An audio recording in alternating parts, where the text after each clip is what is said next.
மாமியார் மருமகள் புதுக்கதைகளுக்காக கோமலி டிவி தமிழை சப்ஸ்கிரைப் பண்ணுங்க. நோட்டிபிகேஷன்ஸ்க்காக பெல் ஐக்கானை கிளிக் பண்ணுங்க. சூரியகாந்தம் கையில ஒரு பெரிய சூட்கேஸ பிடிச்சுக்கிட்டு ரொம்ப சந்தோஷமா வீட்டுக்குள்ள வந்தாங்க. ராமாராவ் ஹால்ல உட்காந்து பேப்பர் படிச்சுக்கிட்டு இருந்தாரு. ராஜேஷ், மோகன், சாந்தினி, கோமலி எல்லாருமே அவங்கள ஆச்சரியமா பாத்துக்கிட்டு இருந்தாங்க. ஏங்க பாத்தீங்களா, அந்த மகாலட்சுமியே நம்ம வீட்டுக்குள்ள நடந்து வந்திருக்காங்க. இந்த பெட்டியில 5 லட்சம் ரூபாய் இருக்கு. 5 லட்சமா? என்ன காந்தம், எங்கேயாவது பேங்க்ல கொள்ளையடிச்சியா என்ன? நமக்குன்னு சொந்தமா ஒரு மளிகை கடை கூட கிடையாதே. பேங்க்ல கொள்ளையடிக்கல, என் மூளைய பயன்படுத்தின. நம்ம ஊருக்கு ஒரு சினிமா குரூப் வந்திருக்கு. அவங்களுக்கு நம்ம வீடு ரொம்ப பிடிச்சிருக்காமா. நம்ம வீட்டை ஒரு மாசத்துக்கு வாடகைக்கு கொடுத்தா 5 லட்சம் ரூபாய் தரேன்னு இதோ 5 லட்சம் ரூபாய் கொடுத்திருக்காரு. நாளைக்கே அவங்க அவங்களுடைய ப்ராப்பர்ட்டிஸ் எல்லாத்தையும் எடுத்துக்கிட்டு நம்ம வீட்டுக்குள்ள வந்துருவாங்க. நாம இப்பவே இந்த வீட்டை காலி பண்ணி ஆகணும். வீடு காலி பண்ண போறோமா? அப்ப நாம எங்க போக போறோம்? 5 ஸ்டார் ஹோட்டல்ல எதனா ஏசி ரூம் புக் பண்ணிருக்கியா? அங்க எனக்கு சுட சுட பிரேக்ஃபாஸ்ட் கிடைக்குமா? என்னது ஹோட்டலா? வாங்கின 5 லட்சத்துல ஹோட்டலுக்கே 2 லட்சம் போயிடுச்சுன்னா அதெல்லாம் முடியாது. ஹோட்டல்லாம் கிடையாது. நம்ம ஊர் எல்லையில ஒரு பெரிய மலை இருக்குல்ல, அந்த மலைக்கு கீழே ஒரு பெரிய குகை இருக்கே. இனிமே நம்ம அங்கதான் இருக்க போறோம். அந்த குகைக்குள்ள ஏசி போட்ட மாதிரி நல்லா குளுகுளுன்னு இருக்கும். இந்த ஷூட்டிங் எல்லாம் முடிஞ்சு அவங்க போற வரைக்கும் ஒரு மாசம் நாம அந்த குகையில தானே தங்கி ஆகணும். கிளம்புங்க கிளம்புங்க. என்னம்மா சொல்ற? குகையிலையா? அங்க கரண்டே இருக்காதே. என்னோட லேப்டாப்க்கு எப்படி நான் சார்ஜ் போடுவேன்? மேனேஜர் மீட்டிங் வச்சா எப்படி மரத்து மேல இருந்து அட்டன் பண்ணணுமா? தெரிஞ்சது என் வேலையே போயிடுமா? ஆமா, நான் மனுஷம்மா, காட்டு பண்ணி கிடையாது. குகையில எப்படிம்மா நான் பிரியாணி சாப்பிடுவேன்? ஸ்விக்கி சொமேட்டோக்கு என்ன அட்ரஸா நான் கொடுப்பேன்? அந்த லேண்ட்மார்க் என்னம்மா? மரத்துக்கு பக்கத்துல இருக்கிற பெரிய குகைன்னு சொல்லவா? என்னால முடியாதுமா. டேய், அதிகமா பேசுனீங்க, உங்களை அந்த குகைக்கு வெளியில இருக்கிற மரத்துல கட்டி போட்டுருவேன். சாந்தினி, கோமலி, உங்க புருஷனுங்களையும் கூப்பிட்டுக்கிட்டு தேவையான துணிமணி எல்லாத்தையுமே எடுத்துக்கிட்டு கிளம்புங்க, போலாம். அது ஊரோட எல்லையில இருக்கிற ரொம்ப பெரிய கல் குகை. அன்னைக்கு மதிய நேரம் சூரியகாந்தத்துடைய குடும்பத்துல இருக்கிற அத்தனை பேரும் அந்த குகைக்கு வந்தாங்க. குகைக்குள்ள ரொம்ப இருட்டா இருந்துச்சு. ஆனா ஏசி போட்ட மாதிரி நல்ல சில்லுன்னு தான் இருந்துச்சு. ஐயோ, சிக்னல் இங்க ஒரு பாயிண்ட் கூட கிடைக்க மாட்டேங்குது. என் மொபைலே வீணா போச்சு. ராஜேஷ் வயிறு பிடிச்சுக்கிட்டு கத்த ஆரம்பிச்சான். ஆமா, எனக்கு ரொம்ப பசி எடுக்குதுமா. அவன் கத்துன கத்து அந்த குகையில எதிரொலிக்க ஆரம்பிச்சுது. அம்மா அம்மா, பசிக்குது பசிக்குதும்மா. பாத்தியா காந்தம், உன்னோட கஞ்சத்தனத்தால நாம இப்ப 100 வருஷம் பின்னாடி போய் காட்டுவாசிகள் ஆயிட்டோம். இன்னும் கொஞ்ச நாள் போச்சுன்னா துணியெல்லாம் கழட்டி போட்டுட்டு இலைய சுத்திக்கிட்டு தெரிய வேண்டியதுதான். ஏங்க பயப்படாதீங்க, இது நேச்சுரல் ரிசார்ட். சாந்தினி, கோமலி, எல்லாருக்குமே பசி எடுக்குதான் பாருங்க. எனக்கும் பசி எடுக்குது. நீங்க 2 பேரும் சீக்கிரமா எங்க எல்லாருக்குமே போய் சமையல் பண்ணுங்க போங்க. ஏன் அத்தை, இங்க கேஸும் இல்ல, அடுப்பும் இல்ல, கரண்ட்டும் இல்ல, காய்கறி வெட்டுறதுக்கு கத்தியும் இல்ல. இப்படி இருக்கும்போது நாம எப்படிதான் சமைக்கிறதா?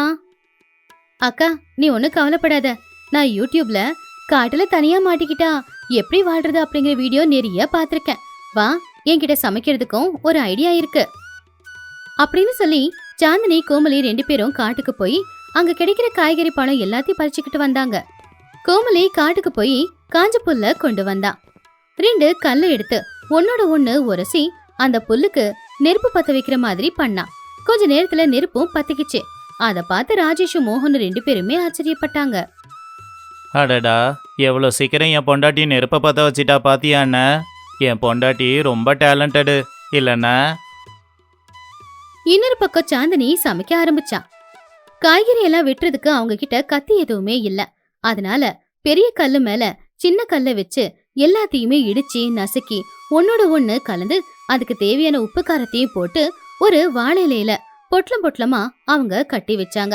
அந்த பொட்டலத்து மேல மண்ணையும் பூசினாங்க. அத அவங்க அடுப்புல எரியிற நெருப்புல போட்டாங்க. இத ராஜேஷ் பாத்துக்கிட்டு இருந்தான். அடடா, வாசனை மூக்க தொலைக்குதே. சாந்தினி, சும்மா சொல்லக்கூடாது. 100 வருஷத்துக்கு முன்னாடி எப்படி சமைச்சாங்களோ நீங்க 2 பேரும் அப்படியே சமைக்கிறீங்க. ஆனா இந்த ஃபுட்டு ஹெல்தி அப்புறம் டேஸ்டி இல்ல. மருமகளுங்க புத்திசாலித்தனமா பண்றத பார்த்து சூரியகாந்தம் ரொம்பவும் சந்தோஷப்பட்டாங்க. இன்னொரு பக்கம் சூரியகாந்தத்தோட வீட்டுக்கு பக்கத்துல இருந்த சாந்தம்மா திடீர்னு 5 லட்சம் ரூபாய் வந்ததும் சூரியகாந்தத்துடைய குடும்பமே அந்த கல்குகைக்கு போனதுல அவங்களுக்கு ஒரு சந்தேகம். எனக்கு தெரிஞ்ச அந்த கல்குகையில ஏதாவது புதையல் இருக்கும், அதை எடுக்கிறதுக்காக தான் சூரியகாந்த குடும்பத்தோட போயிருக்கா. நானும் அங்க போனா அந்த புதையல்ல எனக்கும் பங்கு கிடைக்கும் அப்படின்னு நினைச்சுக்கிட்டு சிஐடி வேலை பாக்குறதுக்காக அவங்க அந்த குகை கிட்ட போனாங்க. அந்த குகையிலோட மேல் பகுதியில ஒரு ஓட்டை இருந்துச்சு. அந்த ஓட்டை வழியா உள்ள பார்த்தப்போ சரியா அதே நேரத்துலதான் அடுப்பு பத்த வைக்கிறதுக்காக புல்லுல லைட்டா நெருப்பு மூட்டி சாந்தினி கோமலியும் விட்டிருந்தாங்க. அந்த புகை நேரா சாந்தம்மாவோட மூஞ்சி கிட்ட தான் போச்சு. என்ன இது? புதையலுக்காக ஏதாவது யாகம் நடத்துறாங்களா? ஐயோ, எனக்கு மூச்சு விட முடியலையே. அப்பதான் அந்த புகையை பார்த்து அந்த குகையில இருந்த வவ்வால்கள் எல்லாமே பயந்து போய் அதே ஓட்ட வழியாதான் வெளியில பறந்து போச்சு. ஐயோ, பேய் பிசாசு, என்னை எதுவும் பண்ணிடாதீங்க அப்படின்னு சொல்லிக்கிட்டு இருக்கும் போதே பாவம் கால் வலிக்கு அந்த குகையில கீழே வந்து டமால்னு விழுந்தாங்க சாந்தம்மா. அந்த குகையில ஒரு சேத்து பள்ளம் இருந்ததுனால அதுல விழுந்து உடம்பெல்லாம் சேரா ஒட்டிக்குச்சு. அப்போ அவங்க விழுந்த சத்தத்தை கேட்டு அந்த குடும்பத்துல இருக்கிற அத்தனை பேரும் என்னாச்சோ ஏதாச்சுன்னு வந்து பார்த்தா உடம்பெல்லாம் சேரு பூசிக்கிட்டு சாந்தம்மா நின்னுக்கிட்டு இருந்தாங்க. அவங்க பாக்குறதுக்கு இப்ப ஏதோ மனசுல மாதிரி தான் தெரிஞ்சுக்கிட்டு இருந்தாங்க. என்ன சாந்தம்மா, என்னோட குகையில வாஸ்து எப்படி இருக்கு அப்படின்னு செக் பண்ணி பாத்துக்கிட்டு இருந்தியா என்ன? அச்சச்சோ, தெரியாம சேத்துல விழுந்துட்டியா? நல்லா பார்க்க அழகாதான் இருக்க. நீ வேற சும்மாரு சூரியகாந்தம், 5 லட்சம் ரூபாய் கிடைச்சதே இந்த குகையில அரண்மனை மாதிரி கட்டிக்கிட்டு நல்ல வாழ்க்கைய வாழ்றீங்கன்னு வந்தா நீங்களே இந்த சேத்துக்குள்ள தான் வாழ்ந்துகிட்டு இருக்கீங்களா? இது தெரியாம நான் வேற வந்து சேத்துல விழுந்துட்டேன். என்னை விட்டுடுமா, நான் போயிடுறேன் அப்படின்னு சொல்லி சாந்தம்மா பயந்துகிட்டு அங்கிருந்து ஊருக்குள்ள ஓடி போயிட்டாங்க. இத பார்த்து மோகன் வீட்டுல விழுந்து விழுந்து சிரிச்சுக்கிட்டு இருந்தான். சாந்தினியும் கோமலியும் அவங்க கட்டி போட்ட பொட்டலத்தை நெருப்ப விட்டு வெளியில எடுத்தாங்க. அதுக்கப்புறம் அதுக்கு மேல பூசி இருந்த அந்த மண் எல்லாத்தையும் தட்டி உடைச்சு உள்ள இருக்கிற வாழலைய பிரிச்ச உடனே அவங்க வேக வச்சு கொண்டு வந்த அந்த சாப்பாடு கமகமன்னு மணமணன்னு இருந்துச்சு. அந்த மனம் அவங்க எல்லாருடைய பசியையும் அதிகமாக்கிக்கிட்டு இருந்துச்சு. அப்போ ராமராவ், சூரியகாந்தம், ராஜேஷ், மோகன், சாந்தினி, கோமலி எல்லாருமே அந்த சாப்பாட சாப்பிட்டு பார்த்தாங்க. உண்மையிலேயே அந்த சாப்பாடோட சுவை அல்டிமேட்டா இருந்துச்சு. ஏம்மா சூரியகாந்தம்மா, என் வாழ்க்கையில இப்படிப்பட்ட சாப்பாடை நான் சாப்பிட்டதே இல்லை. கேஸும் இல்லை, குக்கரும் இல்லை. இந்த சாப்பாடு ரொம்ப ஹெல்தியானதும் கூட. எனக்கு என்னமோ 5 ஸ்டார் ஹோட்டலில் சாப்பிட்ற மாதிரியே இருக்கு. ஆமா சூரியகாந்தம், உன் கஞ்ச பிசுனரித்தனத்தால் எங்களை நீ இங்கே கூட்டிகிட்டு வந்தாலும் என் மருமகளுங்களால் நாங்கள் நல்லா தான் வாழறோம். ஏசி காற்றை விட இந்த மழை காற்று ரொம்பவும் நல்லா இருக்கு. சூரியகாந்தமும் அந்த சாப்பாடை சாப்பிட்டு மருமகள்களை பாராட்டிக்கிட்டு இருந்தாங்க. என் மருமகளுங்க மண்ணை கூட பொண்ணா மாத்திடுவாங்க போல அப்படின்னு மனசுக்குள்ளேயே பெருமைப்பட்டாங்க. இப்படி இருக்கும்போது திடீர்னு பயங்கரமா புயல் காத்தோட மழையும் அடிச்சுது. ஊருக்குள்ள பவர் கட்டும் ஆச்சு. வெள்ள நீர் எல்லாமே ஊருக்குள்ள வந்து வாழ முடியாத ஒரு நிலைமையில ஊரு தவிச்சுக்கிட்டு இருந்துச்சு. சாந்தம்மா வீட்டுக்குள்ளேயே தண்ணி வந்ததுனால சாந்தம்மா எங்க போறதுன்னு தெரியாம உசுர காப்பாத்திக்க உயரமான மலையில இருக்கிற அந்த பைரவ குகை கிட்ட தான் அவங்களும் ஓடினாங்க. சாந்தம்மா அந்த குகை கிட்ட ஓடி வரும்போது குகைக்கு வெளியில பயங்கரமான மழை காத்து வீசினாலும் குகைக்குள்ள அந்த குளிர் எதுவுமே இல்லாம கதகதப்பா இருந்துச்சு. சூரியகாந்தத்துடைய குடும்பத்துல யாருமே எந்த தொந்தரவும் இல்லாம சந்தோஷமா தான் இருந்தாங்க. அப்போ சாந்தம்மா அந்த மழையில நனைஞ்சு போன துணியோட அந்த குகைக்குள்ள வந்தாங்க. சூரியகாந்தம், சூரியகாந்தம், என்ன மன்னிச்சுடு.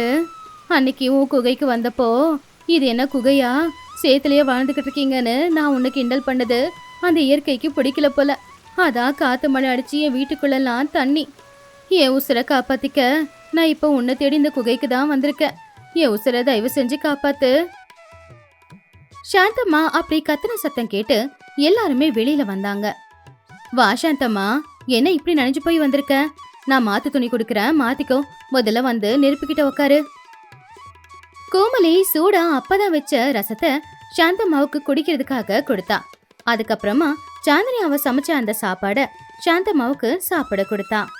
குளிர்ல நடுங்கிக்கிட்டு இருந்த சாந்தம்மாவுக்கு அவங்களுடைய சேவை ரொம்பவும் பிடிச்சிருந்துச்சு. காந்தம், என்கிட்ட இருக்கிற பணம், என் சொத்து எதுவுமே இந்த மாதிரி நேரத்துல என்னை காப்பாத்த வரல.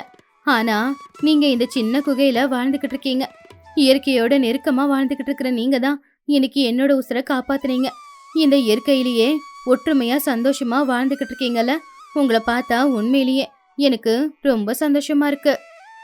அப்ப சூரியகாந்தம் மருமகளை பார்த்து பெருமையா, இங்க பாரு சாந்தம்மா, இதுல நான் எதுவும் பண்ணல. நான் பணத்துக்கு ஆசைப்பட்டு என் வீட்டையே வாடகைக்கு விட்டு என் குடும்பத்தை இந்த பாழடைஞ்ச குகைக்குள்ள கொண்டு வந்து விட்டேன். ஆனா என் மருமகளுங்க திறமசாலிங்க. இந்த குகையில கூட எங்களுக்கு எந்த ஒரு குறையும் இல்லாத அளவுக்கு நல்லபடியா பாத்துக்கிறாளுங்க. அது எல்லாத்துக்கும் காரணம் என் மருமகங்க தான். பாராட்டணும்னா அவங்கள பாராட்டு. அம்மா, உன் மனசு மாறினது எங்களுக்கு ரொம்ப சந்தோஷம். ஆனா இன்னும் கொஞ்ச நாள் இருந்தா என் வேலை போயிடும். ஏற்கனவே லேப்டாப்ல சார்ஜ் இல்லம்மா. நாம சீக்கிரமா இங்கிருந்து போலாமா? டே ராஜேஷ், போறதுன்னா நீ போடா. இந்த குகையில என் பொண்டாட்டி சமைச்சு கொடுக்குற சாப்பாடு எனக்கு ரொம்ப பிடிச்சிருக்கு. நான் வாழ்க்கை முழுக்க இங்கேயே இருந்துக்கறேன். அதை கேட்டு எல்லாருமே அந்த நேரத்திலயும் வாய் விட்டு சிரிச்சாங்க. அப்படியே அந்த குகைக்குள்ள சூரியகாந்தத்துடைய குடும்பம் எந்த ஒரு கஷ்டமும் இல்லாம சந்தோஷமா வாழ்ந்தாங்க. பணத்தை விட ஒரு மனுஷனோட உயிர் ரொம்பவும் முக்கியம்.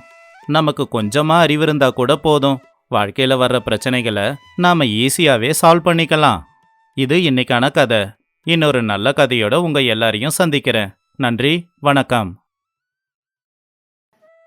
சூரியகாந்தம் சமையல் அறையில கேஸ் நெருப்போட அளவு எந்த உயரத்துக்கு வருது அப்படின்னு ஸ்கேல் வச்சு அளந்துகிட்டு இருந்தாங்க. பக்கத்துல நின்னு சாந்தினி, கோமலி, ராதா குழப்பத்தோடவே அதை பாத்துக்கிட்டு இருந்தாங்க. சாந்தினி, நேத்து ராத்திரி நீ சமைக்கும் போது 2 இன்ச்சு அதிகமா இந்த நெருப்பை வச்சு சமைச்சல, என்ன நீ ஏமாத்த முடியாது. வெளியில கேஸோட விலை உச்சிக்கு எகிரிக்கிட்டு இருக்கு. இந்த நேரத்துல வீட்டுல வேற ஆளுக்கு ஒன்னா சமைச்சு கொடுக்க சொல்றாங்க. கேஸ் என்ன சும்மா வருதா? இந்த மோகனுக்கு 3 வேளைக்கு 3 விதமான சாப்பாடு வேணும். ராஜேஷ்க்கு பொரியல் அதிகமா வேணும். உங்க மாமனாருக்கு தினமும் ரசம் வேணும். இப்படி எல்லாமே சமைச்சுக்கிட்டு இருந்தா கேஸ் ஒத்துப்பட்டு வராது. ஆனா அத்தை, உங்க மூத்த பிள்ளைக்கு 3 வேளையும் சரியான சாப்பாடு இருக்கணும். ஏன்னா அவரு ஆபீஸ்க்கு போய் கஷ்டப்பட்டு வேலை செய்யறாரு. அவரு சரியா சாப்பிடலன்னா எப்படி? நேத்து ராத்திரி கூட சரியா தூக்கம் வராம கஷ்டப்பட்டாரு. ஆமா அத்தை, நான் யூடியூப்ல வீடியோல பார்த்தேன். ஒரு மனுஷங்க தினமும் 5 விதமான காய்கறி சாப்பிட்டாதான் எல்லா விட்டமின்ஸும் அவங்களுக்கு ஒரு நாளைக்கு கிடைக்குமா. இன்னைக்கு என் வீட்டுக்காருக்காக நான் வெண்டைக்காய் ஃப்ரை பண்ணலான்னு இருக்கேன். விட்டமின் வேணுமா? விட்டமின் ஏன் அந்த விட்டமின் குடிக்கிற தண்ணியிலயோ சுவாசிக்கிற காத்துலயோ இல்லையா? போய் வெயில்ல வெளியில நில்லுங்க, விட்டமின் எல்லாம் உங்களுக்கு கிடைக்கும். என்னால முடியாது, கேஸ் விலை அதிகமா இருக்கு. தினமும் ஒரு வேளை மட்டும்தான் சமையல் செய்யணும். அதுவும் கேஸை சிம்மில் வச்சு தான் சமைக்கணும். யாருக்கு கஷ்டமா இருந்தாலும் நஷ்டமா இருந்தாலும் எனக்கு பொண்ணு பெருசில்ல. அப்பதான் அவங்க வீட்டுக்கு பக்கத்து வீட்டு சாந்தம்மா வந்தாங்க. சூரியகாந்தம் சொன்னதை கேட்டாங்க. என்ன சூரியகாந்தம், வீட்டுல நீ இருக்க, 3 மருமகளுங்க இருக்காங்க. ஆனா உங்க பிள்ளைங்களுக்கு நீங்க சரியா சமைச்சு கூட கொடுக்க மாட்டேங்கிறீங்களாமே. ஊர்ல எல்லாரும் இத பத்தி சொல்லி வாய் விட்டு சிரிச்சுக்கிட்டு இருந்தாங்க. எங்க வீட்டுல வந்து பாரு, ஒரு குண்டால மஷ்ரூம் கொதிக்குது, இன்னொரு குண்டால பன்னீர் கொதிக்குது, இன்னொரு குண்டால சிக்கன் கொதிக்குது. 3 வேளைக்கு 3 விதமா சமைச்சு மகாராஜா மகாராணி மாதிரி வாழ்ந்துகிட்டு இருக்கோம். கஞ்சத்தனத்துக்கு பிச்சைக்காரங்களை ஐயோ பாவோன்னு சொல்றாங்க. அதை கேட்டதுமே சூரியகாந்தத்துடைய ஈகோ ரொம்பவே ஹர்ட் ஆச்சு. முகம் எல்லாமே செவந்து போச்சு. இங்க பாரு சாந்தம்மா, இது என் வீடு, என் இஷ்டம். என் மருமகளுங்க நினைச்சா ஒரு வேளைக்கே 3 விதமான குழம்ப சமைக்க முடியும். ஆனா நான் தான் கேஸை வீணாக்க கூடாதுன்னு சிக்கனமா செய்ய சொல்லியிருக்கேன். அப்படியா? அப்படின்னா நாளானிக்கு உங்க மாமனார் வரப்போறாராமே. அன்னைக்கு 5 வகையான குழம்பு, 5 வகையான பொரியல், நெய், பருப்பு, இது எல்லாத்தையுமே செஞ்சு ஊர்ல இருக்கிற அத்தனை பேருக்கும் பரிமாறு பார்க்கலாம். ஆனா ஒண்ணு, அதுக்கு ஒரே ஒரு கேஸ் பர்னரை மட்டும்தான் நீ பயன்படுத்தணும். ஆனா சமையல் எல்லாம் முடிச்சிடணும். இப்படி பண்ணனா உங்க கஞ்சடத்தனத்துக்கு நான் சாஷ்டாங்கமா விழுந்த உங்களை கும்பிட்டு உங்களை மாதிரி யாரும் இல்லம்மா தாயேன்னு கையெடுத்து கும்பிட்டு போயிடுறேன். இல்லைன்னா ஊர் முழுக்க உங்க குடும்பத்தோட கஞ்சத்தனத்தை பத்தி நான் தப்பட்டு அடிச்சு டங்கோரா போட்டுருவேன். சரி, இதுக்கு நான் ஒத்துக்கிறேன். என் மருமகளுங்கிட்ட சொல்லி ஒரே ஒரு பர்னர்ல 5 விதமான குழம்ப நான் செய்ய சொல்றேன். சாந்தம்மா அதை கேட்டு சிரிச்சுக்கிட்டே அங்கிருந்து வெளியில போயிட்டாங்க. சாந்தம்மா போனதுக்கு அப்புறமா சூரியகாந்தம் தலைமையில கை வச்சு உக்காந்துட்டாங்க. அப்பதான் அங்க ராமாராவ், ராஜேஷ், மோகன் எல்லாரும் வந்தாங்க. மருமகளுங்களும் ரொம்ப டென்ஷனா இருந்தாங்க. ஏன் காந்தம், உனக்கு என்ன மூளை கெட்டு போச்சா? அந்த சாந்தம்மா கிட்ட ஏன் வாய கொடுத்த? ஒரே நேரத்தில் ஒரே ஸ்டவ்வில் ஒரே பர்னரில் 5 வகையான குழம்ப எப்படி செய்ய முடியும்? அது சாத்தியம்தானா சொல்லு. அதானே, ஒரு குழம்பு செய்யவே 1/2 மணி நேரம் தேவைப்படும். இதில் 5 விதமான குழம்புனா 5 தடவை அடுப்பை அணைச்சி ஆன் பண்ணணும். நீ என்னமோ 5 விதமான குழம்ப மருமகளுங்க ஒரே நேரத்தில் வைப்பாங்கன்னு சொல்லிக்கிட்டு இருக்க. எனக்கு தெரிஞ்சு அன்னைக்கு எந்த சமையல் வேலையும் நடக்காது போலையே. எனக்கு சாப்பாடு போடாமல் கொல்ல போறீங்களா? அம்மா, கோமலி டெக்னாலஜியை பயன்படுத்தலாம், ரைஸ் குக்கர் வாங்கலான்னு சொன்னா. ஆனால் நீ கரண்ட் பில் அதிகமாகுன்னு வேண்டான்னு சொல்லிட்ட. இப்போ என்ன பண்ண போகிறோம்? ஊருக்காரங்க முன்னாடி மானம் போக போகுது. வாயை மூடுங்கடா. என் மானம் அந்த சாந்தம்மா எடுக்க விடவே மாட்டேன். சாந்தினி, கோமலி, ராதா, நீங்க என்ன பண்ணுவீங்களோ எனக்கு தெரியாது. சாந்தம்மா கிட்ட நான் பெட்டு கட்டின மாதிரி ஒரே பர்னர்ல நீங்க 5 விதமான காய்கறி குழம்பையும் செஞ்சு காட்டுறீங்க. அப்படி செஞ்சு காட்டல, உங்களுக்கு காலத்துக்கும் இந்த சாவி கொத்து உங்க கைக்கு வராத மாதிரி பண்ணிடுவேன். அதை ஞாபகத்துல வச்சுக்கோங்க. சூரியகாந்தம் கோவமா எல்லா சிலிண்டரையும் உள்ள வச்சு பூட்டி ஒரே ஒரு சிலிண்டரை மட்டும் கிச்சன்ல வச்சுட்டு அவங்க ரூமுக்கு போயிட்டாங்க. அன்னைக்கு சாயந்தர நேரம் கோமலி, ராதா, சாந்தினி 3 பேரும் வீட்டு தோட்டத்துல உக்காந்துக்கிட்டு யோசிச்சுக்கிட்டு இருந்தாங்க. அக்கா, இது எப்படி சாத்தியம்? ஒரே நேரத்துல ஒரே அடுப்புல 5 விதமான காய்கறி குழம்பு செய்யறது அப்படின்னா அது சாதாரண விஷயமா? இந்த போட்டியில நம்ம தோக்க தான் போறோம். அத்தை நம்ம எல்லாருமே அடிச்சு துரத்த தான் போறாங்க. ஆமா கோமலி, என் மூளை வேலை செய்யவே மாட்டேங்குது. ஒரு பாத்திரத்துக்கு மேல இன்னொரு பாத்திரம் வச்சாலும் கூட குழம்பு கொதிக்காதே. அப்ப சின்ன மருமக ராதா சிரிச்சுக்கிட்டே இப்படி சொன்னா. அக்காங்களா, நீங்க 2 பேரும் கவலைப்படாதீங்க. அந்த காலத்துல எங்க தாத்தா கூட்டு குடும்பத்துல வாழ்ந்தவரு. அங்க இருக்கிற எல்லாருக்குமே சமைக்க ஒரு பாத்திரத்தை அவர் பயன்படுத்துவாரு. அந்த பாத்திரத்தோட பேரு பஞ்சகல்யாணி பாத்திரம். பஞ்சகல்யாணி பாத்திரமா? அது எப்படி இருக்கும் ராதா? அது ரொம்ப பெரிய இரும்பு கடாய். ஆனா உள்ள 5 பகுதியா அந்த கடாய் பிரிச்சிருக்கும். அதாவது இந்த டிஃபன் பிளேட்ல தனித்தனியா இருக்கும் இல்லையா, அந்த மாதிரி பகுதி. அதை அடுப்புல வச்சா 5 பக்கத்துக்கும் சரியாதான் அனல் போகும். ஒரே நேரத்துல அதுல 5 விதமான சமையலை செஞ்சிடலாம். நம்ம மாமியார் வீட்டு பரணையிலையும் இதே மாதிரி ஒரு பாத்திரத்தை பார்த்ததா எனக்கு ஞாபகம். நல்ல ஐடியா ராதா. இப்பவே நம்ம வீட்டோட பரணையில அந்த பாத்திரம் இருக்கான்னு தேடி பார்க்கலாம். கோமலி, நீ ராஜேஷும் மோகனையும் கூப்பிட்டு. அப்படி கோமலி போய் கூப்பிட்டதுனால ராஜேஷும் மோகனும் தூசியோட இருக்கிற ஒரு இருட்டு ரூமுக்குள்ள போனாங்க. அங்க ஒரு பழைய சேர்ல நின்னு மேல பரணையில இருக்கிற பாத்திரத்தை எடுக்க முயற்சி பண்ணப்போ தூசி முகத்துல விழுந்துருச்சு. டேய், இந்த பரணையில எலியும் தூசியை தவிர எதுவுமே இல்லடா. எனக்கு வேற பசி டபுள் ஆகுது. கடைசியில ராஜேஷும் மோகனும் எப்படியோ கஷ்டப்பட்டு அந்த பரணையில ஏறிய அந்த கடாயை எடுத்தாங்க. அந்த கடாய் 5 பாகமா பிரிஞ்சு ரொம்பவும் நல்லா இருந்துச்சு. அத கழுவுன உடனே அது பளிச்சுன்னு மாறிடுச்சு. 2 பேருமே ரொம்பவும் சந்தோஷப்பட்டாங்க. இப்போ போட்டிக்கான நாளும் வந்துருச்சு. மருமகளுங்க சமைக்க ஏற்பாடு பண்ணிக்கிட்டு இருந்தாங்க. சூரியகாந்தம் ஒரு பர்னர் இருக்கிற ஸ்டவ்வையும் ஒரு சிலிண்டரையும் கொடுத்து கையை கட்டி நின்னாங்க. ஆம்பளைங்க 3 பேருமே ரொம்ப ஆர்வத்தோட அதை பார்த்துக்கிட்டு இருந்தாங்க. சாந்தினி உருளைக்கிழங்க வேக வச்சு ஸ்மாஷரை வச்சு அதை ஸ்மாஷ் பண்ணிக்கிட்டு இருந்தா. கோமலி வெஜிடபிள் சாப்பரை பயன்படுத்தி காய்கறிகள், வெங்காய, தக்காளி எல்லாத்தையுமே நறுக்கிக்கிட்டு இருந்தா. ராதா சாம்பாருக்கு தேவையான முருங்கைக்காய், கத்திரிக்காய் எல்லாத்தையுமே வெட்டி வச்சா. கூடவே காரக்குழம்புக்கு வெண்டைக்காயையும் வெட்டி வச்சா. இப்படி 5 குழம்புக்கான ஏற்பாடுகளும் நடந்துகிட்டு இருந்துச்சு. என்னங்கடி இது, இவ்வளவு பெரிய கடாயை கொண்டு வந்திருக்கீங்க. இதுல 5 விதமான குழம்பை எப்படி செய்வீங்க? தேவையில்லாத வேலையை பார்த்துட்டு ஏதாவது வாங்கி கட்டிக்காதீங்க. ஐயோ அத்தை, நீங்க கவலைப்படாம போய் உக்காருங்க. இது பஞ்ச கல்யாணி பாத்திரம். பழைய காலத்து டெக்னாலஜி எப்படி யூஸ் ஆக போகுதுன்னு மட்டும் பாருங்க அப்படின்னு சொல்லி கோமலி ஸ்டவ்வை பத்த வச்சா.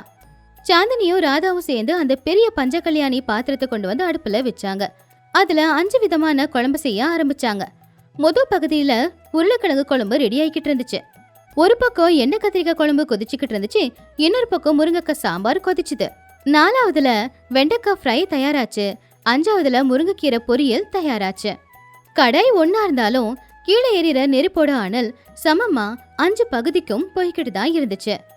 எந்த குழம்பும் எதோடவோ கலக்காம அவங்கவுங்க ரூம்ல அவங்கவுங்க இருக்கிற மாதிரி அழகா கொதிச்சுக்கிட்டு இருந்துச்சு அந்த குழம்புங்க.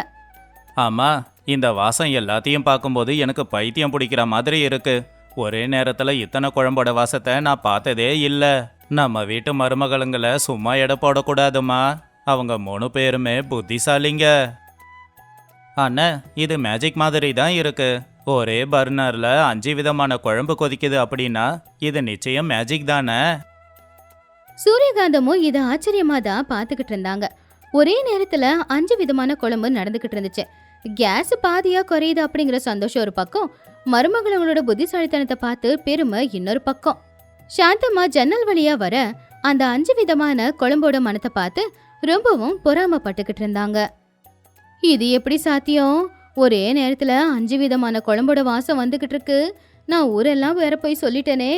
சூரியகாந்தத்துடைய மானம் எனக்கு பறக்க போகுதுன்னு நினைச்சா இவங்க விட்டா ஜெயிச்சிருவாங்க போலியே. அது மட்டும் நடக்கவே கூடாது. எப்படியாவது இவங்க சமையலை கெடுத்தே ஆகணும். ஏதாவது பண்ணி கெடுத்துடுறேன் பாரு. சாந்தம்மா திருட்டுத்தனமா சூரியகாந்தம் வீட்டோட பின்பாகத்துக்கு போனாங்க. மருமகள்களோட கவனத்தை திருப்புறதுக்காக அங்க நின்னுக்கிட்டு போன மாதிரி மியாவ் அப்படின்னு கத்துனாங்க. ஆனா யாரும் அதை கண்டுக்கவே இல்ல. சாந்தம்மா வேற வழி இல்லாம மெதுவா வீட்டுக்குள்ள வந்து கேஸ் சிலிண்டர் கிட்ட போய்கிட்டு இருக்கும்போது ராஜேஷ் அவன் நாளைக்கு சமைச்சு சாப்பிட்றதுக்காக கொண்டு வந்த பூசணிக்காய தரையில அப்படியே குறுக்கல வச்சிருந்தான். சாந்தம்மா தெரியாம வந்து அதுல கால் வச்சு உருண்டுகிட்டே வெளியில போய் ராதா செடிக்கு போடுறதுக்காக சாம்பலும் சாணத்தையும் கலந்து செஞ்சிருந்த ஒருத்துல டமால்னு போய் விழுந்து பயங்கரமாவே மாறிட்டாங்க.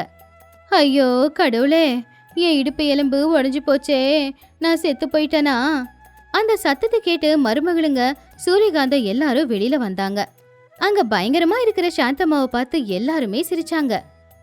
என்ன சாந்தம்மா, எங்க வீட்டு தோட்டத்துல சாம்பல்ல நீ என்ன பண்ணிக்கிட்டு இருக்க?